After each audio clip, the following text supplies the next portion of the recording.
Hello friends, आज की class में हम लोग देखने वाले हैं most IMP topic bio inorganic का, और वो है फेरेटिन। फेरेटिन के बारे में हम लोग डिटेल में देखेंगे। तो आज के इस चैप्टर में हम लोग फेरेटिन टॉपिक को पूरे डिटेल में क्लियर कर डालेंगे। तो आइए स्टार्ट करते हैं आज की क्लास। फेरेटिन, सबसे पहले जानते हैं कि फेरेटिन क्या है, फिर उसके क्या देखेंगे, उसके यूज देखेंगे और वो किस किस चीज़ में काम आता है, इसको पूरे डिटेल में हम लोग आज फिनिश कर डालेंगे। तो हम लोग देखते हैं फेरेटिन। तो फेरेटिन क्या होता है? फेरेटिन और ट्रांसफेरिन दोनों ही क्या करता है? आयरन के मेटाबॉलिज्म जो होता है उसके भंडारण को कंट्रोल करने व ये दोनों महत्वपूर्ण प्रोटीन होता है। कौन? फेरेटिन और ट्रांसफेरिन ये क्या करता है? आयरन को मेटाबॉलिज्म और भंडारण को क्या करता है? कंट्रोल करने व दोनों प्रोटीन यहाँ पर दोनों एक प्रोटीन है जो कि क्या करता है? मेटाबॉलिज्म का कार्य करता है। किसके जरिए से? आयरन की। ठीक है, आयरन के मेटाबॉलिज्म काम कौन करता है? फेरेटिन करता है। तो फेरेटिन क्या होता है? बॉडी ऑफ एक्सेस में आयरन को स्टोर करता है। और क्या होता है? ये वाटर सोल्यूबल क्रिस्टलाइन सब्सटेंस होता है। कौन? फेरेटिन। फेरेटिन क्या होता है? वाटर सोल्यूबल क्रिस्टलाइन क्या होता है? क्रिस्टलाइन सोल्यूबल होता है, सब्सटेंस जो होता है। और किस में पाया जाता है? ह्यूमन में, हायर एनिमल्स में पाया जाता है। जबकि इसकी कॉन्सेंट्रेशन क्या होती है? बहुत अधिक होती है। ज़्यादा होने के कारण क्या होता है? इसीलिए तो आयरन स्टोरेज मेटाबॉलिज्म होता है ना। और ये किस में पाया जाता है? लीवर में, स्प्लीन में, बोन मैरो में। जैसे कि आप लोग देख सकते हैं यहाँ पर ये किस में पाया जाता है? फेरेटिन क्या होता है? प्रोटीन स्टोरेज भी होता है। आयरन को क्या करके रखता है? सुरक्षित या सेफली रखता है, स्टोर करके रखता है। और ये किस में पाया जाता है? शरीर के विभिन्न ऊतकों टिश्यू में पाया जाता है, लीवर में पाया जाता है, बोन मैरो में पाया जाता है, स्प्लीन में पाया जाता है। और जितने भी मांसपेशियां हैं हम लोग के बॉडी में, उस सब में क्या पाया जाता है? फेरेटिन पाया जाता है। और ये क्या करता है? बॉडी से क्या करता है? बॉडी में तो आयरन रहता ही है, स्टोर करके रखता है। कौन? फेरेटिन। तो फेरेटिन स्टोर करके रखता है आयरन को। तो फेरेटिन जब आवश्यकता होती है ना हम लोग को, अगर कुछ भी चीज़ को करते हैं तो फेरेटिन जो करता है वो आयरन को रिलीज करने का भी कार्य करता है। अगर एक्सेस अमाउंट में आ जाएगा, अगर कोई भी चीज़ भर जाता है, फुल फिल हो जाता है, जैसे कि कोई भी टैंक में अगर वाटर फुल फिल हो जाएगा वो, तो एक्स्ट्रा हो जाता है उसमें का वाटर जो होता है, तो वो छलकने लगता है, इट मीन्स गिरने लगता है ऊपर से। उसी प्रकार से क्या होता है? जो फेरेटिन भी है वो आयरन को स्टोर करके रखता है। तो स्टोर करके रखता है तो बहुत ज़्यादा हो जाता है आयरन, तो उसको रिलीज कर देता है, थोड़ा बहुत रिलीज कर देता है, उससे कोई असर नहीं होता है। तो अपने अमाउंट को क्या करता है? वो मेंटेनेंस करके रखता है वो। कौन? फेरेटिन। ठीक है, तो फेरेटिन हमारे लिए इसलिए भी बहुत ज़रूरी होता है क्योंकि वो आयरन को स्टोर करके रखता है। ठीक है, आई होप इतना आप लोग को क्लियरली समझ में आ गया होगा। अब हम लोग इसके क्या देखेंगे? इसके स्ट्रक्चर को देखेंगे ताकि आप लोग को और डिटेल में समझ में आ जाए। तो फेरेटिन क्या होता है? खोखला क्या होता है? गोला होता है। जैसे कि मैं यहाँ पर स्ट्रक्चर ड्रा कर रही हूँ एक फेरेटिन का। ठीक है, यहाँ पर क्या है, मैं आपको अच्छे से स्ट्रक्चर ड्रा कर रही हूँ फेरेटिन का। यहाँ पर क्या होता है? ये होल है। ठीक है, फेरेटिन का एक होल है और एक डबल होल यहाँ पर है।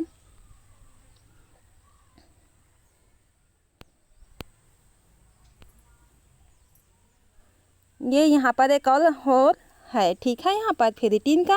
अब इसमें छोटा सा एक और होल है यहाँ पर। ठीक है, ये क्या होता है? फेरेटिन का। अब इसको देखते हैं, ये फेरेटिन का स्ट्रक्चर है मान लेते हैं। और यहाँ पर क्या होता है? इस तरह से कुछ स्ट्रक्चर लगा होता है यहाँ पर। ठीक है, तो ये क्या होता है हम लोग का? ये हॉलो सेल होता है जो यहाँ पर होता है। ये क्या होता है हम लोग का? ये हम लोग का हॉलो सेल होता है। ओहो गया, ये होता है हम लोग का हॉलो सेल होता है। आप लोग देख चुके हैं फेरेटिन को, कुछ ऐसे बनाए थे हम लोगों ने। इस प्रकार से ये होता है हम लोग का फेरेटिन का स्ट्रक्चर, जो कि आप लोग देख सकते हैं यहाँ पर। तो ये क्या होता है यहाँ पर?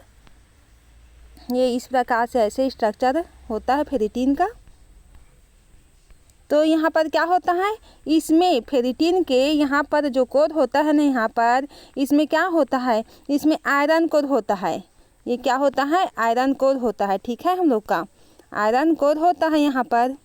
और ये वाला जो अमाउंट होता है जो आप लोग को दिख रहा है ये वाला, ये क्या होता है हम लोग का, ये होता है हम लोग का हॉलो सेल, ये होता है हम लोग का हॉलो सेल। आप लोग अच्छे से बना लेना, ठीक है इसको। तो ये हम लोग का क्या होता है, फेरेटिन का स्ट्रक्चर, जो कि आप लोग को अच्छे से शो हो रहा होगा। ये होता है आयरन कोर, ये होता है हॉलो सेल। तो ये क्या होता है, ये हम लोग का फेरेटिन के स्ट्रक्चर अच्छे से क्लियर आप लोग को समझ में आ गया होगा। तो फेरेटिन मोस्टली 2 पार्ट में होता है, एक तो सेंटर पार्ट होता है, एक तो एपोफेरेटिन होता है। क्या होता है, एक तो हम लोग का सेंटर पार्ट होता है, फर्स्ट होता है हम लोग का सेंटर पार्ट होता है, ठीक है, सेंटर पार्ट होता है। सेकेंड हम लोग का क्या होता है, एपोफेरेटिन होता है, एपोफेरेटिन होता है। आप लोग इसे अच्छे से बना लेना, ठीक है। तो सेंटर पार्ट में क्या होता है, सेंटर पार्ट में हम लोगों ने स्ट्रक्चर में देख लिया था कि सेंटर पार्ट में क्या होता है, आयरन कोर होता है। आयरन कोर में क्या होता है, 450 का क्या होता है, यहाँ पर Fe3 यूनिट यहाँ पर प्रेजेंट होता है। हाई स्पिन अनपेयर्ड यहाँ पर इलेक्ट्रॉन प्रेजेंट होता है, जो कि क्या होता है, हाई स्पिन क्या होता है, हाई स्पिन यहाँ पर क्या होता है, प्रेजेंट होता है। क्या प्रेजेंट होता है, अनपेयर्ड इलेक्ट्रॉन। अब अनपेयर्ड इलेक्ट्रॉन जो होता है प्रेजेंट होने के कारण यहाँ पर क्या होता है, यहाँ पर पैरामैग्नेटिक भी पाया जाता है। पैरामैग्नेटिक होता है, किसकी बात कर रहे हैं हम लोग, सेंटर कोर की, ठीक है, सेंटर में जो कोर है आयरन कोर, उसकी बात कर रहे हैं। वहाँ पर क्या प्रेजेंट है, वहाँ पर Fe3 आयरन जो होता है वो प्रेजेंट होता है। Fe3 में क्या होता है, अनपेयर्ड इलेक्ट्रॉन प्रेजेंट होता है यहाँ पर। सेकेंड है हम लोग का अनपेयर्ड इलेक्ट्रॉन प्रेजेंट होता है, इसके कारण हम लोग का क्या होता है, पैरामैग्नेटिक होता है ये, ठीक है, पैरामैग्नेटिक होता है। अब इसके अंदर क्या होता है, Fe3 कोर अंदर के अंदर क्या होता है, OH- फॉर्म में क्या होता है, फास्फेट फॉर्म भी यहाँ पर प्रेजेंट होता है। और फोर्थ क्या होता है यहाँ पर, फोर्थ क्या है, फॉस्फेट फॉर्म में क्या प्रेजेंट होता है हम लोग का, फॉस्फेट फॉर्म में हम लोग का क्या प्रेजेंट होता है, हम लोग का क्या प्रेजेंट होता है फॉस्फेट फॉर्म में, Fe3 कोर आयरन यहाँ पर रस्ट लाइक यहाँ पर प्रेजेंट होता है। क्या प्रेजेंट होता है, हाइड्रोक्सी फॉस्फेट को यहाँ पर कंबाइन करेंगे तो क्या हो जाएगा, हम लोग का लिगेंड बन जाएगा हाइड्रोक्से, जैसे कि हाइड्रोक्सो प्लस क्या को कंबाइन करेंगे, फॉस्फेट को। अगर फॉस्फेट को यहाँ पर हम लोग कंबाइन कर देंगे तो यहाँ पर क्या प्राप्त हो जाएगा, हम लोग को लिगेंड प्राप्त हो जाएगा, लिगेंड प्राप्त हो जाएगा। हम लोग ये किसकी बात किए हैं, हम लोग फर्स्ट पढ़े हैं सेंटर पार्ट की, इसकी बात की है, ठीक है। आई होप इतना आप लोग को क्लियरली समझ में आ गया है। सेंटर पार्ट में हम लोग का जो आयरन कोर होता है उसकी हम लोग बात की हैं जी, ठीक है, फेरेटिन का। अब हम लोग सेकेंड पार्ट देखेंगे। सेकेंड पार्ट क्या होता है हम लोग का, सेकेंड पार्ट क्या होता है, एपोफेरेटिन, एपोफेरेटिन होता है हम लोग का सेकेंड पार्ट जो होता है, एपोफेरेटिन होता है, ठीक है, इस प्रकार से है। तो एपोफेरेटिन होता है वो क्या करता है, इसमें प्रोटीन कवरिंग होता है, किसमें, एपोफेरेटिन में। ये क्या होता है, प्रोटीन कवरिंग होता है, प्रोटीन कवरिंग होता है ये, ठीक है। इसको आप लोग अच्छे से लिख लेना। इसमें क्या होता है, प्रोटीन कवरिंग होता है, और इसमें क्या होता है, प्रोटीन सब यूनिट प्रेजेंट होता है, जिसमें क्या होता है, हर एक सब यूनिट में क्या होता है, 1 से 63 क्या प्रेजेंट होता है, अमीनो एसिड प्रेजेंट होता है, अमीनो एसिड प्रेजेंट होता है, ठीक है। किसमें, हम किसकी बात कर रहे हैं, एपोफेरेटिन की, जिसमें क्या प्रेजेंट होता है, प्रोटीन कवरिंग होता है फर्स्ट टर्म। सेकेंड में क्या होता है, प्रोटीन कवरिंग होता है, और यहाँ पर क्या होता है, 163 अमीनो एसिड प्रेजेंट होता है। और क्या होता है इसमें, उसको देख लेते हैं, इसके डाइमर को देखेंगे ताकि आप लोग को और क्लियरली समझ में आ जाए, ठीक है। इसके डाईमीटर को देखेंगे, डाईमीटर में क्या होता है, डाईमीटर में क्या होता है, किसकी बात कर रहे हैं, एपोफेरेटिन में, डाईमीटर ऑफ एपोफेरेटिन की बात कर रहे हैं। तो यहाँ पर इंटरनल में क्या होता है, इंटरनल में यहाँ पर क्या होता है हम लोग का, इंटरनल में एक्सपोरोमेटली 80 डिग्री एंगस्ट्रॉम यहाँ पर प्रेजेंट होता है। जबकि एक्सटर्नल में क्या होता है, यहाँ पर एक्सटर्नल में हम लोग का क्या कितना प्रेजेंट होता है, एक्सटर्नल में हम लोग का प्रेजेंट होता है 120 एंगस्ट्रॉन एप्रोक्सीमेटली यहाँ पर एपोफेरेटिन यहाँ पर प्रेजेंट होता है। आई होप इतना आप लोग को क्लियरली समझ में आ गया होगा फ्रेंड्स। तो इसके स्ट्रक्चर को तो हम लोगों ने क्लियरली देख लिया था, किसका, फेरेटिन का यहाँ पर क्या होता है 450 100 आयरन प्रेजेंट होता है, जो कि अभी एक्सप्लेन की हूँ मैं। Fe3 प्लस को सुरक्षित रूप से स्टोर करके ये रखता है। इसके कार्य को देखेंगे अब, क्योंकि इसके स्ट्रक्चर को तो हम लोग डिटेल में देख लिए और इसके क्या देख लिए, इसके टाइप को भी देख लिए, इसके पार्ट को भी देख लिए, जो 2 पार्ट में क्या होता है प्रेजेंट होता है। फर्स्ट होता है आयरन कोर और सेकेंड होता है एपोफेरेटिन। आयरन कोर को भी डिटेल में देख लिया और एपोफेरेटिन को भी डिटेल में देख लिया, ठीक है। अब इसके कार्य को देखेंगे। इसका कार्य क्या क्या है, ये क्या करता है, आयरन स्टोर करने का कार्य करता है, जो कि हम लोग फर्स्ट में ही एक्सप्लेन कर चुके हैं कि ये आयरन को किस प्रकार से स्टोर करता है। बहुत ज़्यादा जब आयरन हो जाता है तो उसको रिलीज भी कर देता है, और अतिरिक्त आयरन जो होता है विषाक्त से बचाने के लिए सुरक्षित रूप से स्टोर करता है कौन, फेरेटिन। और आयरन को रिलीज करने का भी कार्य करता है। यही कार्य है इसका, आयरन को स्टोर करना एंड रिलीज करना, ठीक है। और शरीर की ज़रूरत के अनुसार यहाँ पर आयरन रिलीज भी हो जाती है। तो ये इसके कार्य है, किसके, फेरेटिन के। आई होप ये इतना आप लोग को समझ में आ गया होगा फ्रेंड्स। अब हम लोग इसके क्लिनिकल सिग्निफिकेंस को देखेंगे। तो फेरेटिन का स्तर क्या होता है, बॉडी में आयरन के भंडारण को संकेत देता है। यहाँ पर लो फेरेटिन क्या होता है, यहाँ पर आयरन की कमी होती है, जो कि आयरन डिफिशियंसी के कारण क्या होता है, हम लोग का एनीमिया एक बीमारी है वो हो जाता है। किसके, अगर लो फेरेटिन होता है तो वहाँ पर आयरन की कमी हो जाती है, और आयरन की कमी से क्या होता है, एनीमिया होता है, ठीक है। इतना आप लोग को क्लियर हो गया होगा। और हाई फेरेटिन में क्या होता है, आयरन बहुत ज़्यादा होता है। हाई इट मीन्स फेरेटिन क्या कर रहा है, आयरन को ही तो स्टोर कर रहा है।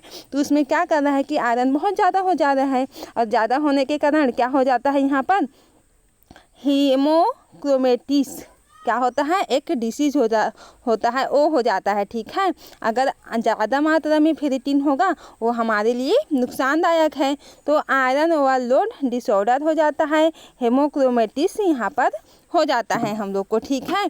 तो आई होप आज का वीडियो लेक्चर क्लियरली समझ में आ गया होगा फ्रेंड्स। हम लोगों ने फेरेटिन को डिटेल में देख लिया है, इतना आप लोगों के लिए सफिशिएंट है।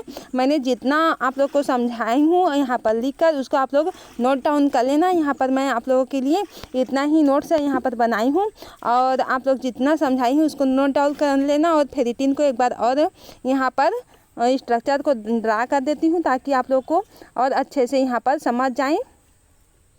कुछ इस प्रकार से होता है फेरेटिन का स्ट्रक्चर, ठीक है। यहाँ पर क्या होता है, ये होता है आयरन कोर होता है, ठीक है। ये होता है हम लोग का आयरन कोर। तो इसी प्रकार से आप लोग को क्या बनाना है, इसका स्ट्रक्चर बनाना है, किसका, फेरेटिन का। और ये क्या होता है, हॉलो सेल होता है, हॉलो सेल होता है, ठीक है। यहाँ पर हॉलो सेल होता है इस प्रकार से ये। और ये आयरन कोर होता है, जो सेंटर में है वो आयरन कोर होता है।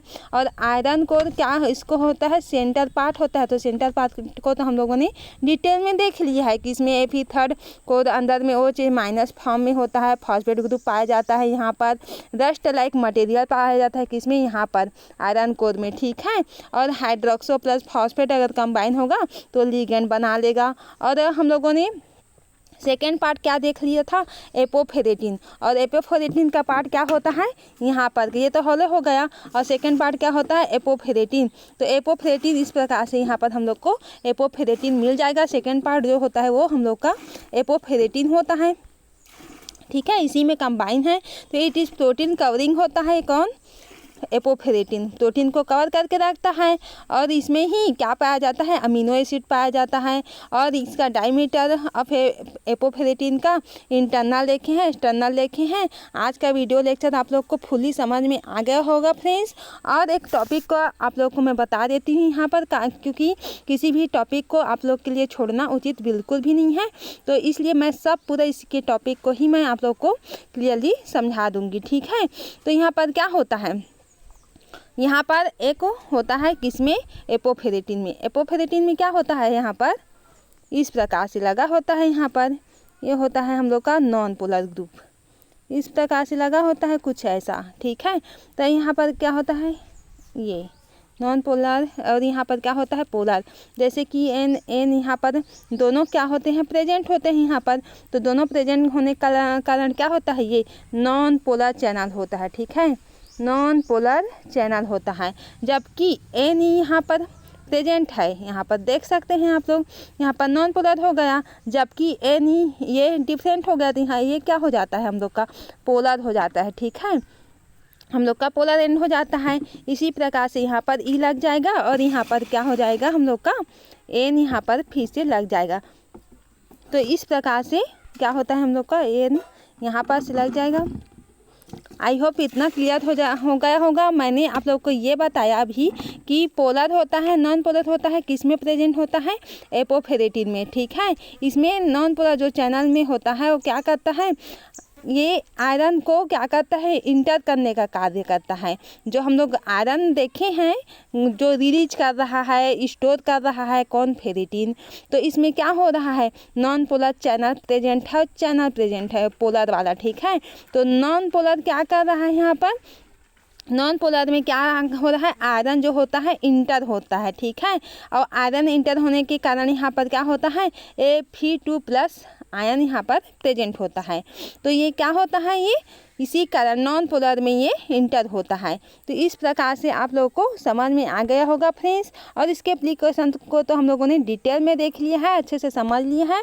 तो ये फुल्ली नोट्स आप लोग का फेरेटिन का बन जाएगा। आप लोग इसे अच्छे से नोट्स बना लेना और कॉपीराइट कर लेना, और आप लोग के एग्ज़ाम के लिए आपको ऑल द बेस्ट। तो आज का क्लास यहीं से एंड करते हैं। आई होप आज का वीडियो लेक्चर समझ में आया होगा। अगर समझ में आया है फ्रेंड्स तो एक लाइक ज़रूर करें, अपने फ्रेंड्स में शेयर करें, और अगर चैनल में न्यू हैं तो सब्सक्राइब करें। तो आज का क्लास यहीं से एंड करते हैं। और हाँ, आप लोगों को अगर थर्ड सेम का MSc केमिस्ट्री के थर्ड सेम का अगर पूरी नोट्स चाहिए तो आप लोग कमेंट करके बता सकते हैं। थोड़ा बहुत प्राइस रखा हुआ है, कुछ ज़्यादा ही नहीं है, आप लोग के लिए मिल जाएगा। तो आप लोग मुझे कमेंट करके बता देना, और टेलीग्राम में आप लोग जुड़ जाना, ताकि फ्रेंड्स आप लोग न्यू तो आते हैं, पता भी नहीं चलता है कि कितना टाइम आते हो कितना टाइम जाते हो। तो अगर न्यू होंगे तो आप लोग टेलीग्राम चैनल में वहाँ पर जुड़ जाना, ताकि आप लोग को जितना MSc के कुछ PDF जो है पूरे फ्री में अवेलेबल है, अधिकांश PDF आप लोग को वहीं पर मिल जाएंगे। तो आज का वीडियो लेक्चर यहीं से एंड करते हैं। Thank you.